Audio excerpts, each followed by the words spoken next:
Hello everyone, welcome to UPSC I tab. आज की इस वीडियो में हम 22 अगस्त का न्यूज़पेपर डिस्कशन कंप्लीट करने वाले हैं। नो आपको इन वीडियोस की अगर पीडीएफ चाहिए हो तो आप टेलीग्राम चैनल से ले सकते हैं और उस पर्टिकुलर टेलीग्राम चैनल का लिंक आपको डिस्क्रिप्शन बॉक्स में मिल जाएगा। और लेट्स तो स्टार्ट करते हैं पहले न्यूज़ से, जहां पर यूक्रेन ने रिसेंटली मॉस्को के ऊपर अटैक किया है। इसका मतलब है रशिया के ऊपर अटैक किया है। नाउ यूक्रेन ने 4 डिफरेंट रीजन्स जो है रशिया के, उनके ऊपर अटैक किया है। First is Moscow, second is Bryansk, third is कलुगा and fourth is Kursk.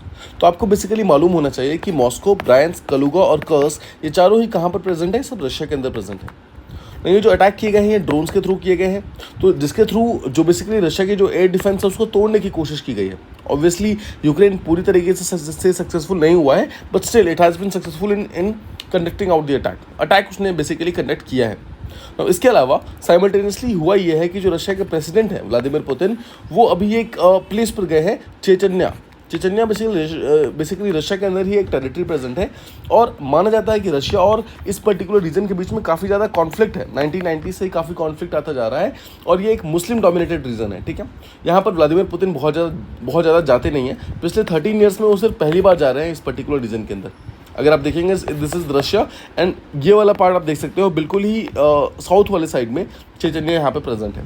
ठीक है, इसके अलावा रशिया का जो मोराल है वो काफ़ी ज़्यादा ऑब्वियसली गिर जाता है जब यूक्रेन जैसी कंट्री आपके ऊपर अटैक कर देती है। तो देखो, रशिया एक बहुत ही बड़ा डोमिनेंट फोर्स माना जाता है और यूक्रेन कंपैरेटिवली एक स्मॉलर फोर्स माना जाता है। बट इसके बावजूद यूक्रेन के टाइम में अगेन अटैक करना, वो रशियन जो जितने सोल्जर्स हैं, जितने सिविलियंस हैं, उन सबके साइकोलॉजिकल इम्पैक्ट क्रिएट कर रहा है। साथ ही साथ वो ये भी शो कर रहा है कि यूक्रेन की एबिलिटी कितनी बढ़ गई है। यूक्रेन अब स्ट्राइक कर पा रहा है रशिया के अंदर जाकर के। सो ऑब्वियसली ये शो कर रहा है कि यूक्रेन इतना इजी टू टेक ओवर नहीं होगा। मतलब यूक्रेन ऐसा नहीं है कि आप आसानी से जाएंगे और यूक्रेन को पूरी तरीके से कमांड कर लेंगे, ऐसा नहीं होने वाला है। राइट, सो रशिया को उसने एक टफ फाइट दिया है इस पर्टिकुलर वॉर के अंदर। ऑब्वियसली ये सब चीज़ें एक साइड है, बट वॉर फिनिश होना बहुत इंपॉर्टेंट है, वॉर खत्म होना बहुत इंपॉर्टेंट है। बिकॉज अल्टीमेटली जो सफरर्स होते हैं इस पर्टिकुलर वॉर के, वो सिविलियंस होते हैं, बच्चे होते हैं, लेडीज़ होती हैं। राइट, हमें चाहिए कि इस पर्टिकुलर वॉर को हम जल्दी किसी भी तरीके से फिनिश कर पाएँ। उम्मीद करता हूँ आपको पहला न्यूज़ प्रॉपर्ली समझ आ गया है। Let's talk about the second news. यहाँ पर हम बात करते हैं चाइना के अंदर कैसे अनएम्प्लॉयमेंट बढ़ रहा है यूथ के अंदर। नाउ चाइना के अंदर अनएम्प्लॉयमेंट बढ़ रहा है, स्पेशली जो कॉलेज ग्रेजुएट्स हैं उनको यहाँ पर प्रॉपर्ली जॉब नहीं मिल पा रही। उसके कारण माना जा रहा है चाइना के अंदर एक न्यू क्लास इमर्ज हो गई है जिसको रॉटन टेल किड्स बोला जा रहा है। रॉटन टेल किड्स का सीधा सा मतलब है ऐसे अनएम्प्लॉयड यूथ है बेसिकली, जिनको अपने काबिलियत के हिसाब से जॉब नहीं मिल रही है। तो रॉटन टेल किड्स का मतलब क्या है, देखो समझो। रॉटन टेल किड्स का सीधा सा मतलब यह है कि एक टाइप का सोशल मीडिया के ऊपर एक नया टर्म इमर्ज हुआ है, जिसके अंदर ये चीज़ बोली जा रही है कि एक ऐसा जनरेशन है जहाँ पर मतलब चाइना के अंदर एक प्रॉपर जॉब्स नहीं मिल पा रहा है उनकी क्वालिफिकेशन के हिसाब से।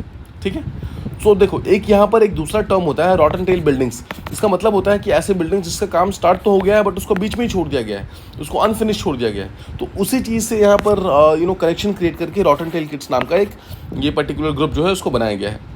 तो अगर आप बात करें बेसिकली चाइना के अंदर जो यूथ है, स्पेशली 16 साल से 24 साल के बीच में, उनका अनएम्प्लॉयमेंट रेट ऑलमोस्ट 20% से ज़्यादा हो गया है। और ये हाईएस्ट एवर अनएम्प्लॉयमेंट रेट है चाइना के अंदर, बिकॉज इतना ज़्यादा अनएम्प्लॉयमेंट कभी भी चाइना के अंदर रहा नहीं है अभी तक। इसके लॉन्ग टर्म इम्प्लीकेशन क्या है, क्या ये अनएम्प्लॉयमेंट आगे बढ़ सकता है? The answer is yes. आने वाले टाइम में ये और भी ज़्यादा ख़राब हो सकता है। बिकॉज प्रॉब्लम क्या है, देखो प्रॉब्लम यहाँ पर दो है। पहली चीज़ तो पिछले कुछ सालों से चाइना जो है लगातार अपने हायर एजुकेशन को बहुत फास्ट प्रेस कर रहा है। मतलब चाइना चाह रहा है कि हायर एजुकेशन उसका ज़्यादा से ज़्यादा बेटर हो जाए। लेकिन दिक्कत क्या है, वो ज़्यादा से ज़्यादा हायर एजुकेशन के चक्कर में ज़्यादा नंबर ऑफ ग्रेजुएट्स हर साल इमर्ज हो रहे हैं। मतलब there is a over supply of graduates, बहुत ज़्यादा हो रहे हैं और उतनी ज़्यादा हाई स्किल जॉब्स प्रेजेंट नहीं होती है किसी भी मार्केट के अंदर। राइट, और सेकंड चीज़ ये है कि जो एजुकेशन में पढ़ाया जा रहा है और जो जॉब की डिमांड है उसमें भी काफ़ी ज़्यादा डिफरेंस, काफ़ी ज़्यादा गैप है। और अगर आपको मालूम होगा तो इंडिया के अंदर भी एक बहुत बड़ी प्रॉब्लम है, ये प्रेसिंग इशू है कि जो हम एजुकेशन में जो पढ़ रहे हैं और जो जॉब की डिमांड है, दोनों के बीच में डिफरेंस काफ़ी ज़्यादा है। इसके कारण भी जो लोग जाते हैं जॉब्स के लिए कम्पीट करने के लिए, बेसिकली उनके पास वो रिक्वायर्ड स्किल्स नहीं होते हैं and because of that they remain unemployed. ठीक है, सो उम्मीद करता हूँ ये चीज़ आपको प्रॉपर्ली समझ आ गई है। Let's talk about the next news, जहाँ हम MUDA मुदा स्कीम के बारे में बात करने वाले हैं। ना मुदा स्कीम क्या है, ये चीज़ काफ़ी इंपॉर्टेंट है और रिसेंट कंट्रोवर्सी में चल रही है, सो इसके बारे में समझते हैं। पहले देखते हैं मुदा क्या है। मुदा का फुल फॉर्म होता है Mysore based urban development authority. ठीक है, सो ये पर्टिकुलरली ये सारे का सारा जो स्कैम है ना, वो एक क्वेश्चन के ऊपर आ जाता है और क्वेश्चन है कि क्या गवर्नर जो है is he always bound by the aid and advice of council of ministers, या फिर वो अपने खुद के डिस्कशन के साथ भी काम कर सकते हैं? देखो, इशू ये है कि जो कर्नाटका के चीफ मिनिस्टर हैं एम सिद्धारमैया, उनके और उनकी फैमिली के ऊपर कुछ एलिगेशंस लगे हैं कि उन्होंने बहुत सारे लैंड के इरेगुलरिटीज़ करवाई है, करप्शन करवाए हैं, और उन्होंने जो करवाया है वो करवाया है मैसूर अर्बन डेवलपमेंट अथॉरिटी यानी कि MUD के थ्रू करवाया है। आप जानते हैं MUD बेसिकली एक गवर्नमेंट बॉडी है, सो गवर्नमेंट बॉडी को गलत तरीके से अपने फायदे के लिए इस्तेमाल करना ऑब्वियसली एक करप्शन के अंदर आता है ये चीज़, राइट, मिसयूज ऑफ पावर के अंदर आता है। इसी चीज़ के एलिगेशंस इनके ऊपर लगाए गए हैं। Now let's answer the bigger question, क्या गवर्नर अपने खुद से काम कर सकते हैं या फिर उनको हमेशा aid and advice of the council of ministers पर ही काम करना होगा? So article 163 clause 1 of the constitution हमारा ये बोलता है कि there shall be a council of ministers जो कि गवर्नर को एड एंड एडवाइस करेगा अपने फंक्शंस को करने के लिए। लेकिन कुछ ऐसे केसेस होते हैं, एक्सेप्ट इन सम केसेस, जहां पर गवर्नर खुद से काम कर सकता है अपने डिस्कशन में, बट वो चीज़ें कॉन्स्टिट्यूशन के अंदर मेंशन होनी चाहिए। नाउ जो भी चीज़ें गवर्नर के द्वारा खुद से की जानी है उसमें ये ऐसी चीज़ कोई मेंशन नहीं है। देखो, समझते हैं हुआ क्या है।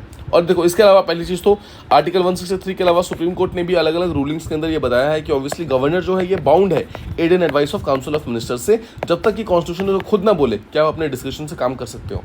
ठीक है, तो ये था ओवरऑल लार्जर पर्सपेक्टिव। अब समझते हैं प्रॉब्लम क्या है। जो सिद्धारमैया हैं, जो कर्नाटक के चीफ मिनिस्टर है, उनके ऊपर कुछ एलिगेशंस लगाए गए हैं कि उन्होंने मैसूर अर्बन डेवलपमेंट अथॉरिटी का गलत इस्तेमाल किया है और बहुत सारे लैंड को गलत तरीके से इलीगली परचेज किया है और बेसिकली अपने रिलेटिव्स वगैरह को परचेज करने में हेल्प की है। सो यहाँ पे लैंड एक्विजिशन और इरेगुलरिटीज़ के केसेस इसके ऊपर लगाए गए हैं। जब ये चीज़ ऊपर उठती है तो जो कर्नाटक के गवर्नर है थवार चंद गहलोत, उन्होंने इस पर्टिकुलर चीज़ में इन्वेस्टिगेशन अलाउ कर दिया कि उन्होंने कहा कि चीफ मिनिस्टर जो सिद्धारमैया है उनके अगेंस्ट जो बेसिकली इन्वेस्टिगेशन उसको स्टार्ट करने के लिए परमिशन दे दी। लेकिन द प्रॉब्लम इज, क्या गवर्नर ये परमिशन दे सकते हैं without the council of ministers के एड एंड एडवाइस के बिना? यही सारा का सारा क्वेश्चन है। क्या उन्होंने ये एडवाइस खुद से दिया, इंडिपेंडेंटली दिया है, या फिर किसी ने उनको बोला है? क्या किसी काउंसिल ऑफ मिनिस्टर्स ने या फिर किसी पॉलिटिशियंस ने उनको रिटर्न परमिशन दी है कि आप इस पर्टिकुलर इन्वेस्टिगेशन को गो अहेड कीजिए? इस चीज़ के ऊपर काफ़ी ज़्यादा प्रॉब्लम उठ गया है। मूदा का रोल बात करते हैं। मूदा, जिसके बारे में आप समझ गए, मैसूर अर्बन डेवलपमेंट अथॉरिटी है। इसके ऊपर एक्विजिशंस ये लगाए गए हैं कि ये गलत तरीके से बेसिकली इलीगली लैंड अलॉट कर रहा है और लैंड को डेवलप कर रहा है सिद्धारमैया और उनकी फैमिली के लिए। नो ऑब्वियसली ये एक लार्जर पर्सपेक्टिव से देखो तो ये करप्शन का केस है, राइट, ये मिसयूज ऑफ अथॉरिटी का केस है, मिसयूज ऑफ पावर का केस है। मूदा के उससे भी पर्सपेक्टिव से भी और जो सिद्धारमैया जी है उनके पर्सपेक्टिव से भी, दोनों पर्सपेक्टिव से काफ़ी ज़्यादा प्रॉब्लमेटिक चीज़ है।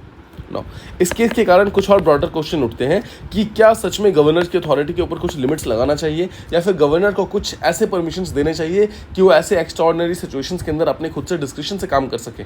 इसी चीज़ के ऊपर अभी क्वेश्चन चल रहा है। नो लेट्स अंडरस्टैंड कि जब भी इस पर्टिकुलर चीज़ के ऊपर फाइनल वर्डिक्ट आएगी तो उसको हम डिस्कस करेंगे और समझने की कोशिश करेंगे।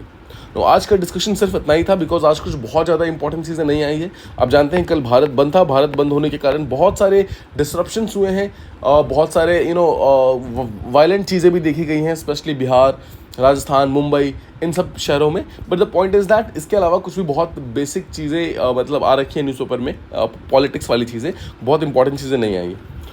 उम्मीद करता हूँ आपको आज का डिस्कशन पसंद आया हो और आपको प्रॉपर्ली चीज़ें समझ आई हो। अगर आपको ये वीडियो अच्छी लगी हो तो प्लीज़ इस वीडियो को लाइक करें, अपने फ्रेंड्स एंड कलीग के साथ शेयर करें एंड चैनल को सब्सक्राइब करें। Thank you so much for listening. Stay tuned for the next video.